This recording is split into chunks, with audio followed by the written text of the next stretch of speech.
I've walked this track 4 times. This will be my 5th time. Will it be 5th time lucky? I'm about to find out.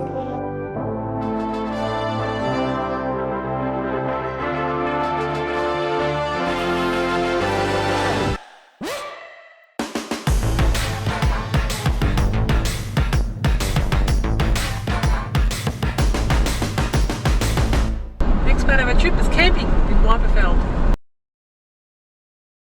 So a couple of people had seen the lizard on the road, and they stopped their car and they directed us to get off the road as well, but there was a car behind us and they just kept going straight. That other person was so close to running over it. Yeah, we've had to swerve around a few reptiles, shinglebacks and bearded dragons on this trip, so it's worth bearing in mind if you're coming out here, particularly as the weather starts to warm up, that there will be reptiles on the roads. Another successful lizard removal undertaken by Nature Photography Challenge. Stay tuned for our Off the Road Little Guy series coming soon to YouTube. Alright, what do you make of it? I like it. Now, in our last video on the Brisbane Ranges, camping there, we may have come across as a touch antisocial, but just to prove that we're what we're on about, that's what I call a good campsite. Yes, that's right. Take your shoes off. Yes, incredible. I can stand up. Okay, and if you unzip that, I can twirl around. Oh, and there's more. yeah, that's the bedroom. That's as big as the whole. Wow. And then you've actually got your fly built into it. Yeah, that's the good part of it. So this is just fly here on top, and then this is sort of you've got the inner bit. Wow, fabulous. We like to think we're pretty fly. I think you'd be very comfortable in here. So now talking about the camping area, I mean, look how nice and spacious this is. That's Tom's tent over there, and that's our tent over there, and all the other people are way over there.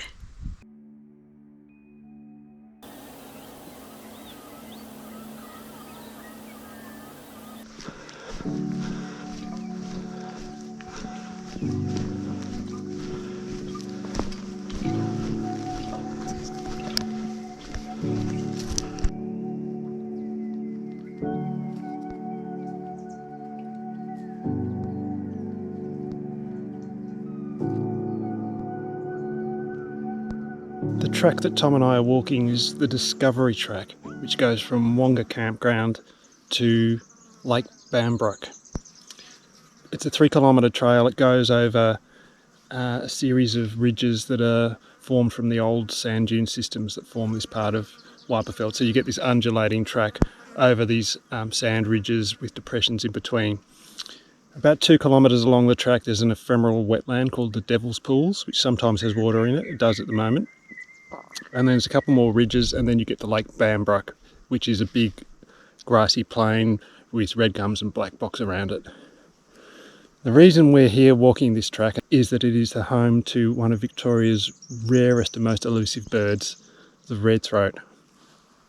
And this bird is a specialist of the arid and semi-arid interior of Australia, and in Victoria it is extremely rare, so much so that there's only one place in the state where it can reliably be seen, and that is here on the Discovery Track in a 200 or 300 metre section between the Devil's Pools and Lake Bambrook. So it's just those sand ridges between the Devil's Pools and Lake Bambrook is the only place where they're recorded, certainly in recent memory.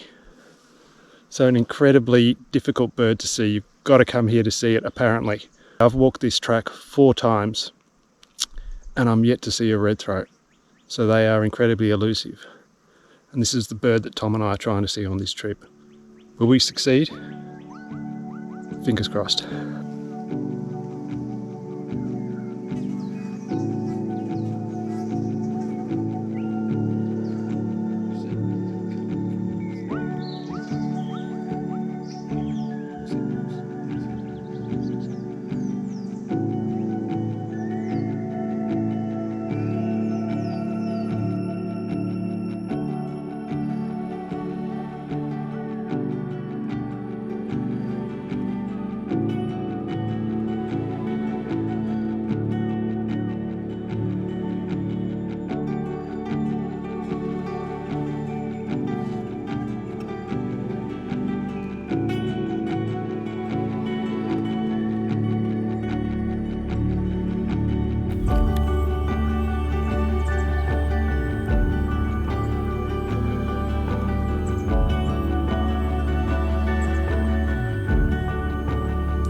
I believe you have some inside information into the etymology of the Devil's Pools and how they got their name.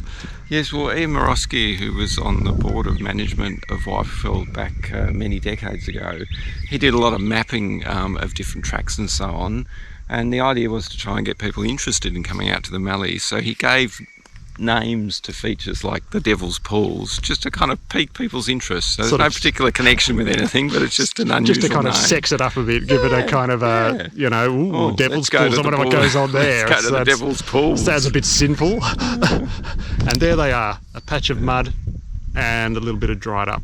But fabulous this year to have the water actually sitting in it. Many years you can come past here and there's no water in there, or just a tiny little bit. So this is magnificent to have two quite decent pools in there. Maybe the idea is that the devil, being such a bastard, would just give you, you know, Yeah, promise you a swimming pool and then just give you dry mud. Yes, give you nothing, yes.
I can see the red of its throat.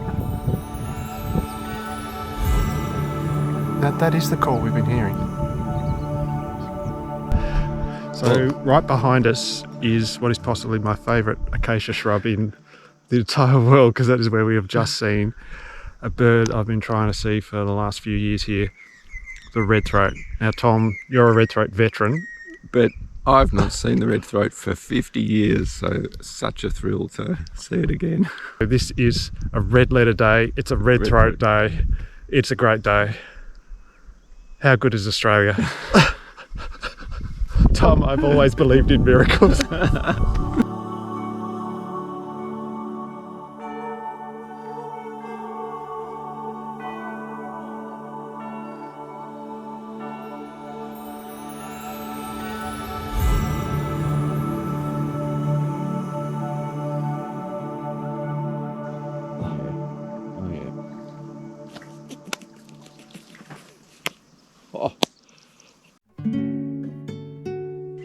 So this is our campsite, early morning. So lovely and peaceful.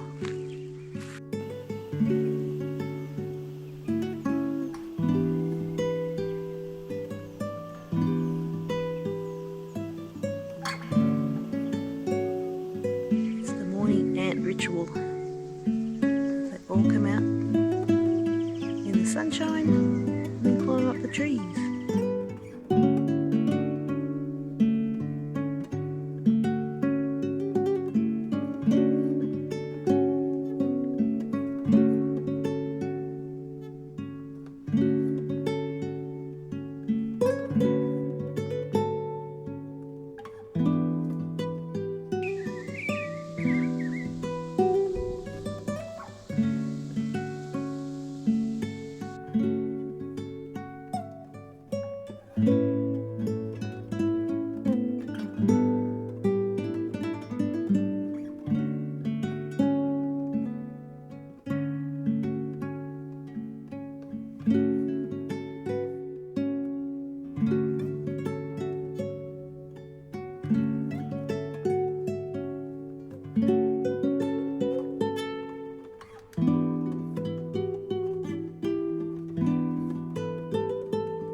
So how did you go? Remaining poker face there, Tom.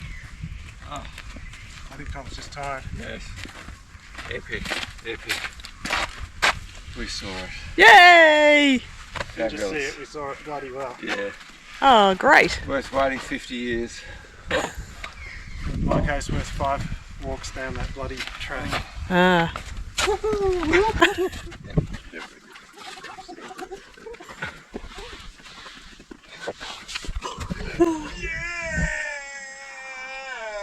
Yes!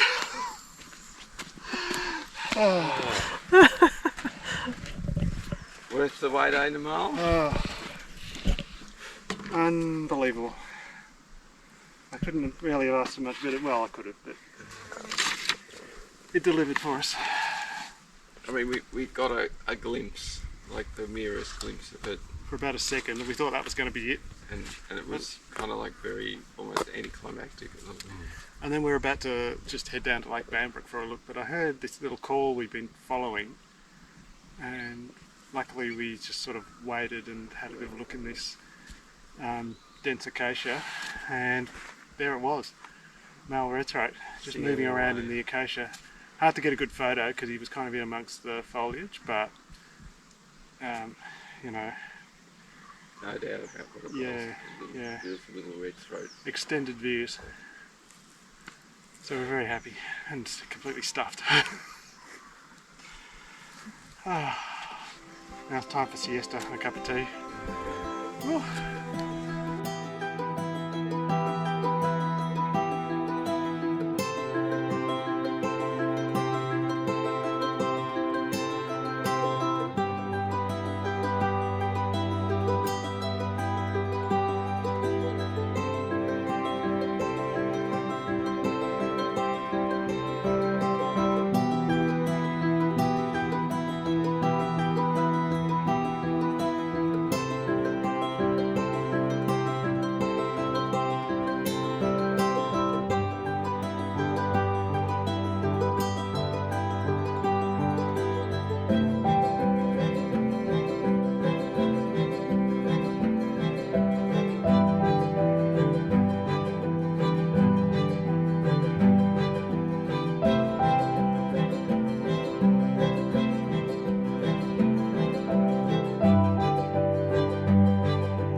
Cheers! Cheers! Best Mallee trip ever.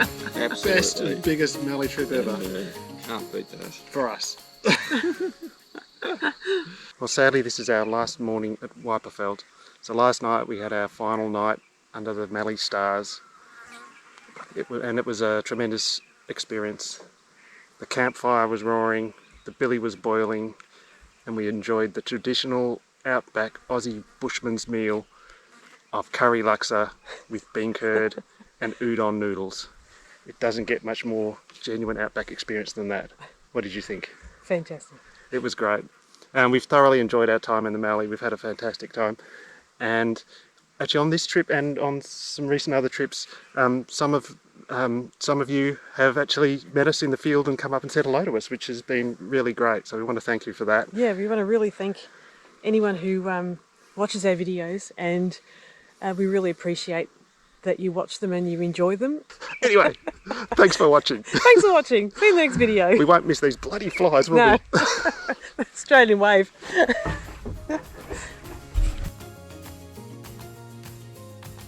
All right, we're definitely in it. All right. Oh, it looks good.